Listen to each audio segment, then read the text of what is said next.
देख कर सोता है, दुनिया भर के ड्रामे देख कर सुनता है। आज के बूढ़े से, 70 साल के बूढ़े से पूरी दुनिया की हिस्ट्री पूछ लो, लेकिन उसी बूढ़े से कहो कि जरा तुम तहियात तो सुनाओ, जरा दुआए कुनूत तो सुनाओ, जरा ये तो बताओ नमाज का सही तरीका क्या है, जरा ये तो बताओ गुस्ल का सही तरीका क्या है। तो आज 50 साल का बूढ़ा ये नमाज का तरीका नहीं बता रहा है, मेरे प्यारे वुजू के फराइज नहीं बता पा रहा है, गुस्ल के फराइज नहीं बता पा रहा है। ए अल्लाह के बंदो, जब तुम्हें गुस्ल के फराइज याद नहीं है तो पाकी हासिल कैसे हो जाएगी? जब तुम्हें वुजू का सही तरीका याद नहीं है, तुम्हारा वुजू कैसे हो सकता है?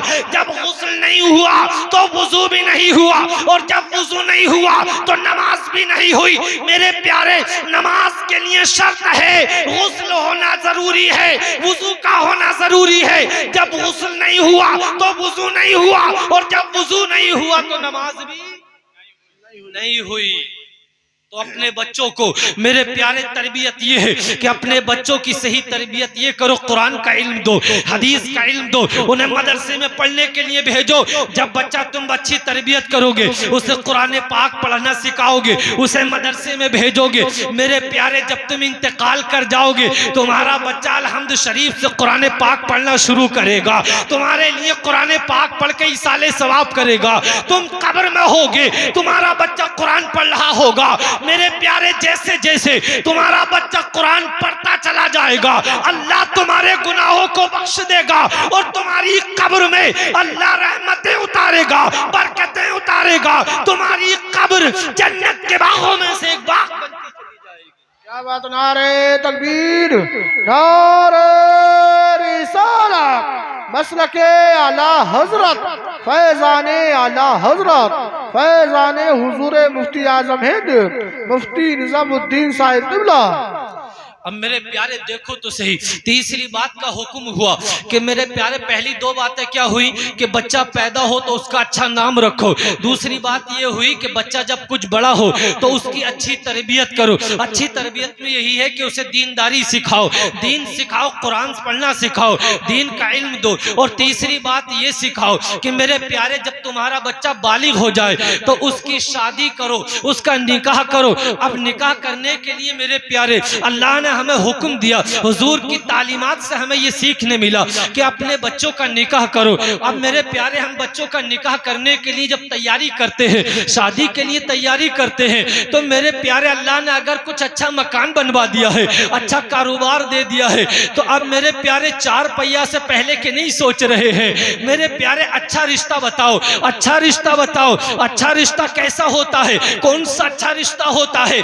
आओ जरा पे चलते हैं, हम पैगंबर इस्लाम की बारगाह में चलते हैं, मदीने वाले आका की बारगाह में चलते हैं, अब्दुल्ला के प्यारे की बारगाह में चलते हैं, आमना के दुलारे की बारगाह में चलते हैं। ए प्यारे आका, ए अब्दुल्ला के प्यारे, ए मेराज के दूल्हा, ए हमारे आका, जरा ये तो बताओ हम कैसे अपने बच्चों का निकाह करें? अपने बच्चों की शादी के बारे में सोच रहे हैं, तो उसके लिए कैसी लड़की देखें, उसके लिए कैसी लड़की का इंतखाब करें? तो मेरे आका फरमाते हैं, लोग 4 चीजों की वजह से किसी लड़की इसको अपने बेटे के निकाह के लिए देखते हैं।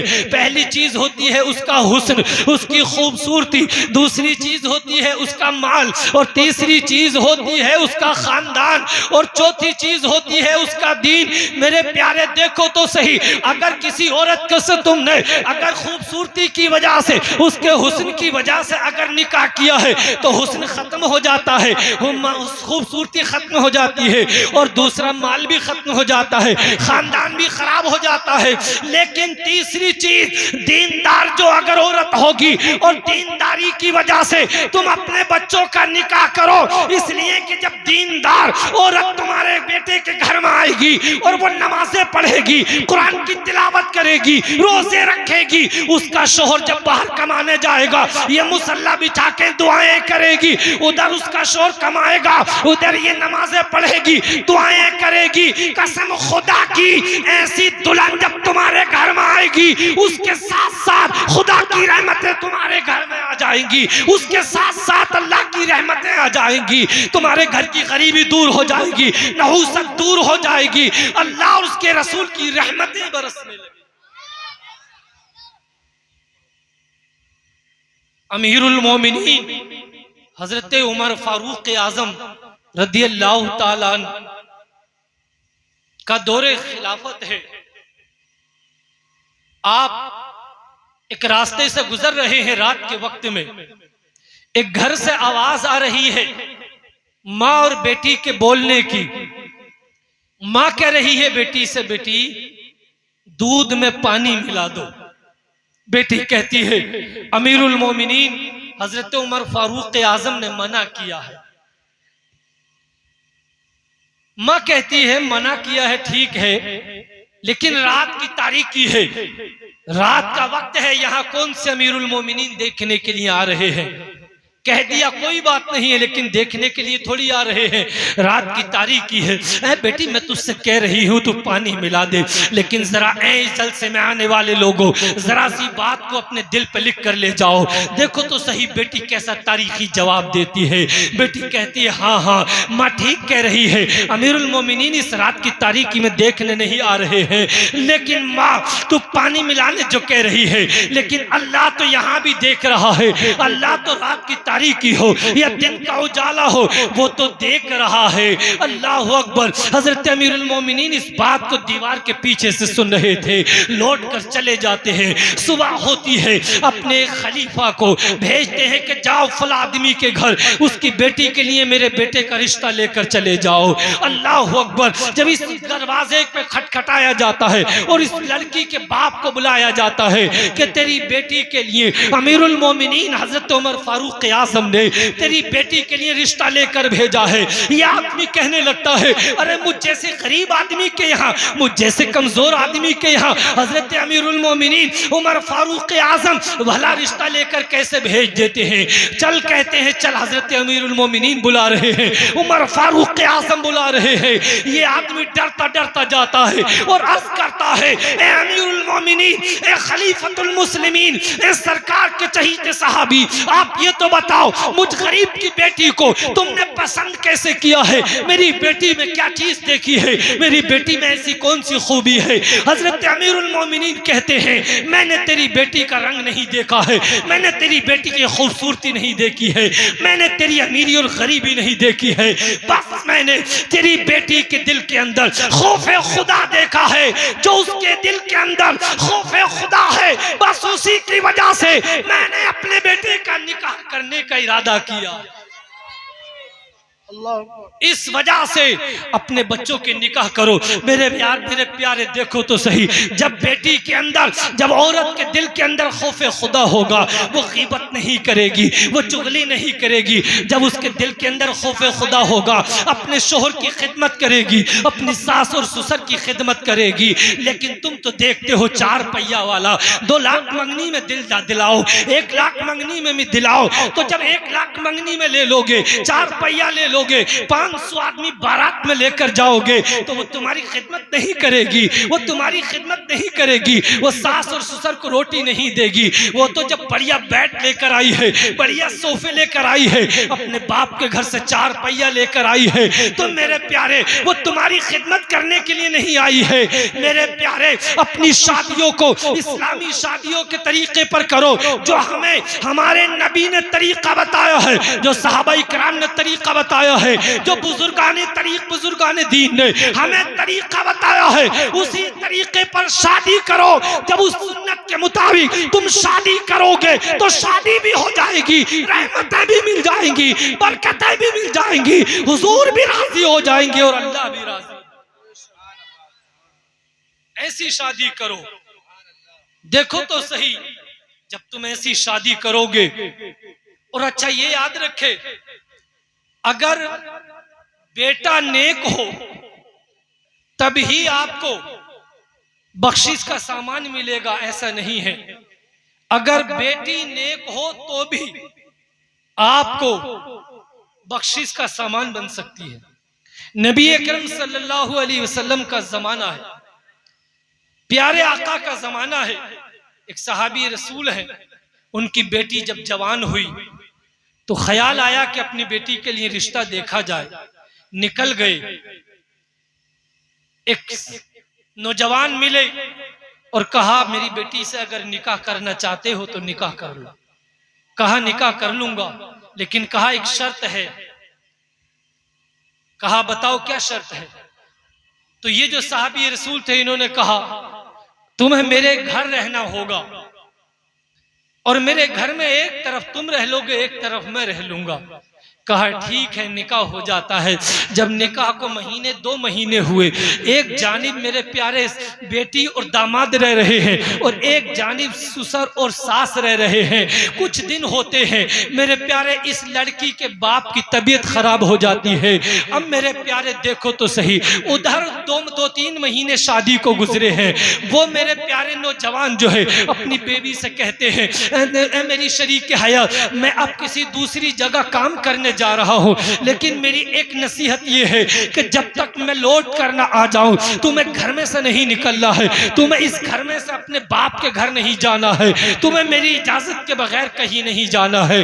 वो तो ये बात कहकर चले जाते हैं, लेकिन इधर बाप की तबीयत खराब हो गई। जब बेटी को पता चलता है तो बेटी का दिल बड़ा घबराने लगता है, बेटी बड़ी परेशान होने लगती है।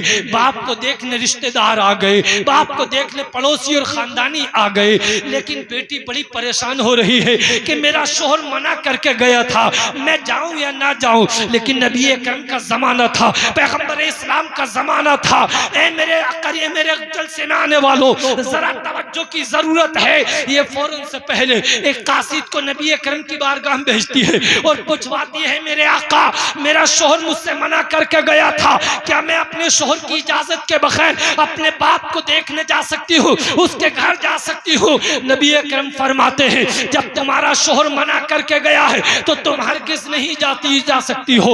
अल्लाह अकबर। जब बेटी ये सुनती है बड़ी परेशान हो जाती है, उधर बाप की तबीयत बिगड़ती चली जाती है। आखिर अंजाम ये होता है कि बाप का इंतकाल हो जाता है।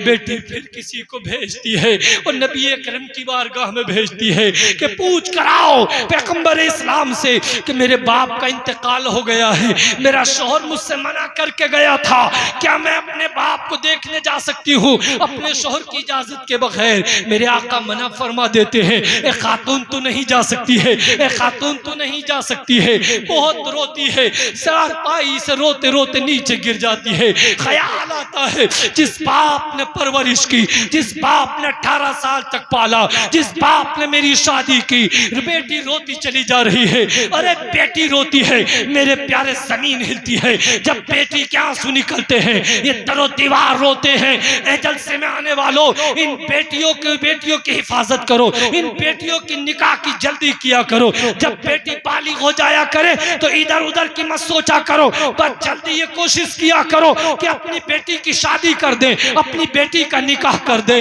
अल्लाह अकबर। बेटी रोती चली जा रही है, बाप का इंतकाल हो जाता है, बेटी ज़ारो कतार रोती है। जब बाप का जनाजा उठता है, बाप का जनाजा कब्रिस्तान की तरफ जाता है, ए अल्लाह के बंदो, उधर बाप के जनाजे को कब्रिस्तान ले जाकर कब्र में उतारा जाता है, इधर बेटी मुसल्ला बिछा देती है और अल्लाह की बारगाह में अर्ज करती है, ए मालिक हकीकी, ए बादशाह हकीकी, तमाम हमदो सना तेरे लिए, तमाम तारीफें तेरे लिए, तमाम खूबियां तेरे लिए। ए जमीनों के मालिक, ए आसमानों के मालिक, तूने बड़े गुनाहगारों को बख्शा है, तूने बड़े शराबियों को बख्शा है, तूने बड़े जानियों को बख्शा है। ए मालिक, तू हम पर रहम करने वाला है, दुनिया में रहम करने वाला है, आखिरत में रहम करने वाला है। ए मेरे मालिक, मेरे बाप पे रहम फरमा दे, ए मेरे मालिक, मेरे बाप पे करम फरमा दे। इधर बेटी दुआएं करती चली जा रही है, इधर बेटी दुआ कर रही है, उधर बाप को कब्र में उतार दिया जाता है। ए अल्लाह के बंदो, मैं कहना चाहता हूँ इस जलसे में आने वालों, अपने उस वक्त को याद करो जब तुम्हारा भी जनाजा उठा लिया जाएगा, तो मैं भी तुम्हारी कब्र में उतार दिया जाएगा। अपनी कब्र की तारीकी को याद करो, अपनी कब्र की तन्हाई को याद करो, अपनी कब्र की अंधेरी को याद करो। वो कब्र जिसे याद करके बड़े बड़े बुजुर्ग रोते थे, जिसे याद करके बड़े बड़े अकाबिर रोते थे, बड़े बड़े मुत्तकी कब्र को याद करके ज़ारो कतार रोते थे। लेकिन आज का ये इंसान बेनमाजी होकर घूम रहा है, माँ बाप का नाफरमान होकर घूम रहा है, शरीयत को छोड़कर घूम रहा है, गुनाह बेशुमार किए हैं, माँ बाप को सताया है, जुआबाजी की है, धोखाबाजी की है, ज़कात इसने अदा नहीं की है, रमजान के रोजे इसने नहीं रखे हैं, नमाजें इसने अदा नहीं की है, उसके बावजूद भी खौफे खुदा नहीं, खौफे खुदा इसके दिल में नहीं। ए अल्लाह के बंदो, खौफे खुदा अपने दिल में बसाओ, अल्लाह के खौफ से डरो, वरना तुम कब्र के अजाब को बर्दाश्त न कर पाओगे, मौत की तकलीफ को बर्दाश्त न कर पाओगे। याद तो करो उस क़यामत के मैदान को जो मेरे प्यारे, जिसकी सख्ती ये होगी कि बड़े बड़े बुजुर्गान दीन अल्लाह के खौफ से थर्रा रहे होंगे, ये जमीन तांबे की हो जाएगी, सूरज सवानेज़े पर आ जाएगा, मेरे प्यारे पसीना इतना होगा किसी के घुटनों तक होगा, किसी की नाव तक होगा, अल्लाह कहरो कसम में होगा, कोई किसी का पुरसाने हाल न होगा। उस वक्त को तो याद करो। ए अल्लाह के बंदो, आज तुम बेखौफ होकर जिंदगी गुजार रहे हो, शैतान के बहकावे में आ गए हो, नफ्स की शरारत में आ गए हो, नमाजों की पाबंदी करो, कब्र को याद करो। अगर तुमने कब्र की तैयारी नहीं की, आखिरत की तैयारी नहीं की, तो मेरे प्यारे तुम अल्लाह के अजाब को बर्दाश्त न कर पाओगे, अल्लाह के कहर को तुम बर्दाश्त न कर पाओगे। अपनी कब्र की तैयारी करो। अब कहोगे कब्र की तैयारी किया है, 5 वक्त नमाज की पाबंदी करो, सुन्नत के मुताबिक खाना खाओ, सुन्नत के मुताबिक पानी पियो, सुन्नत के मुताबिक कपड़े पहनो, इंशाअल्लाह अजान हो जाए नमाज पढ़ने चले जाओ और नमाज पढ़ के अल्लाह से अपनी खताओं की माफी मांगो। ए अल्लाह गुनाह मैंने किए हैं, ए अल्लाह खताएं मैंने की हैं। जब तुम अल्लाह की बारगाह में गिड़गिड़ाओगे, आंखों से कतरे गिरेंगे, सजदे में सर रख दो, अपने गुनाहों पे शर्मिंदा हो जाओ, आजिज हो जाओ, अल्लाह की बारगाह में अर्ज करो, मालिक यहाँ तक आना मेरा काम था और अब बख्शना तेरा। जिंदाबाद जिंदाबाद, क्या बोल रहे हैं।